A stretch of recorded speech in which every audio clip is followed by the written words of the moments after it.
Salut à tous, bienvenue dans les brèves de l'écho. Activité d'exploitation minière illégale, activité minière exercée dans une zone interdite, infraction aux règles relatives à la santé publique et à la santé au travail, à l'hygiène et à la protection de l'environnement. Tels sont les griefs portés par le gouvernement camerounais contre la société Dynasty Mining Sarl qui opérait jusqu'ici dans les champs miniers de la région de l'Est. Pour ces motifs, le ministre camerounais des Mines et de l'Industrie et du Développement technologique, Gabriel Dodo Ndoké, vient de rendre publique une décision suspendant cette société minière de toute activité sur le territoire camerounais pour une période de 6 mois. Toute activité exercée directement ou indirectement par la société Dynasty Mining Sarl pendant la période de suspension expose cette dernière ainsi que son gérant à des poursuites judiciaires conformément à la loi, prévient ainsi le ministre Dodo Ndoké.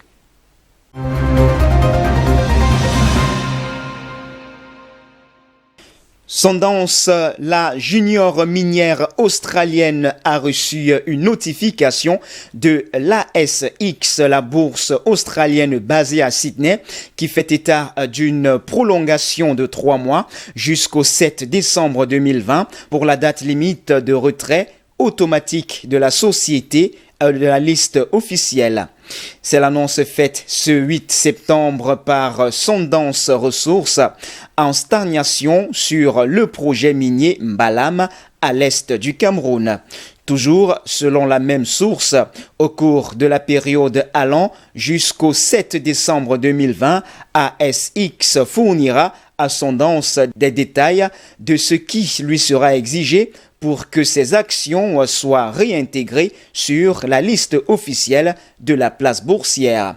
Pour comprendre ce qui se passe, il faut noter que Sundance avait suspendu ses titres de la cotation officielle conformément à l'ASX Listing Rule 17.2 le 7 septembre 2018.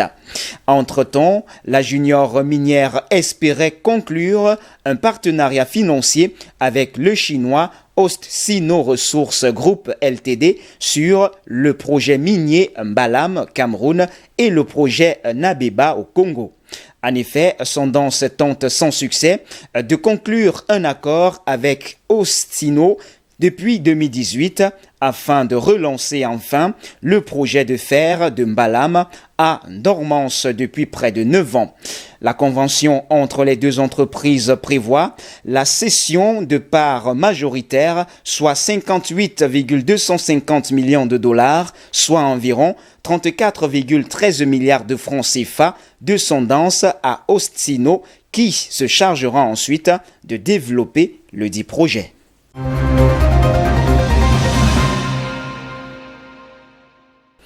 Et puis dans un rapport révélé récemment à Yaoundé, la capitale du pays, le ministre camerounais des petites et moyennes entreprises de l'économie sociale et de l'artisanat annonce que 14 229 nouvelles petites et moyennes entreprises ont été créées dans le pays au cours de l'année 2019. Ce chiffre, apprend-on, est en hausse de plus de 800 unités par rapport aux 13 423 nouvelles PME enregistrées dans le pays en 2018. Selon Achille Basileking III, le ministre des PME, ce rapport sur les PME vise à mettre à la disposition des utilisateurs des statistiques fiables sur le secteur des PME qui pèsent d'un poids certain sur le tissu économique du pays.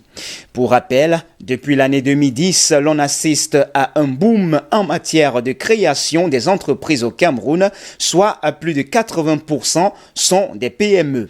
Selon l'Institut national de la statistique, l'INS, qui a dénombré 209 482 entreprises sur le territoire camerounais en 2019, contre 93 969 entreprises en 2009, ce boom coïncide avec la mise en place des centres de formalité de création des entreprises, en abrégé CFCE, qui sont des guichets uniques facilitant les procédures de création des entreprises.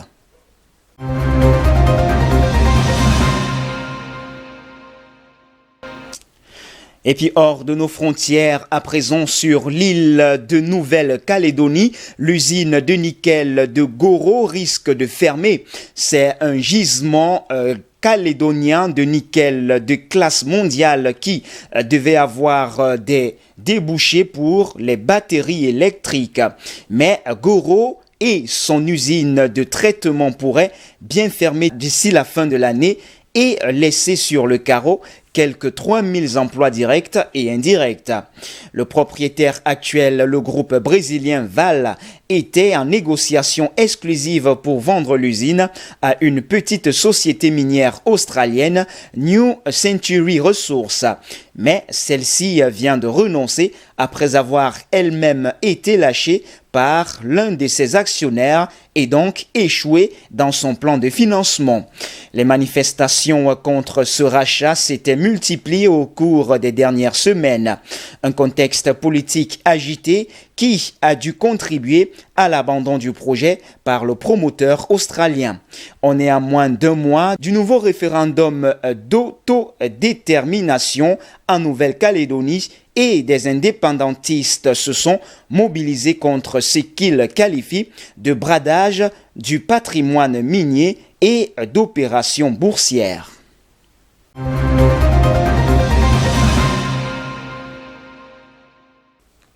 Pour sortir, le Royaume-Uni a été le pays occidental le plus durement affecté par la crise économique provoquée par la pandémie de Covid-19, avec une contraction record de son PIB au deuxième trimestre, soit moins 22%.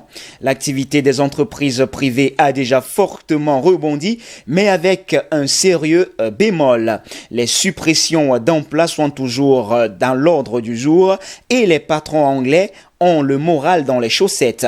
Un manque de confiance lié à la menace d'une nouvelle vague de Covid-19 bien sûr, mais aussi à l'autre lame de fond qui pourrait noyer la reprise à partir du 1er janvier prochain, celle d'un Brexit sans accord commercial, c'est-à-dire l'application des seules règles de l'OMC pour les échanges avec les pays de l'Union européenne. Boris Johnson l'envisage sérieusement, a priori pas inquiet du tout par les conséquences négatives. Pour l'instant, non seulement le gouvernement britannique n'avance pas d'un pouce, mais ses discussions avec l'Europe, mais il a par ailleurs été incapable de signer des accords avec les pays tiers comme le Japon. Une quarantaine de protocoles sont en souffrance. Eh bien, c'est tout pour les brefs de l'écho de ce jour. Mesdames, Mesdemoiselles et Messieurs, merci de nous avoir suivis. Les informations se poursuivent sur nos antennes d'IBS Télévision. Restez donc des nôtres naturellement.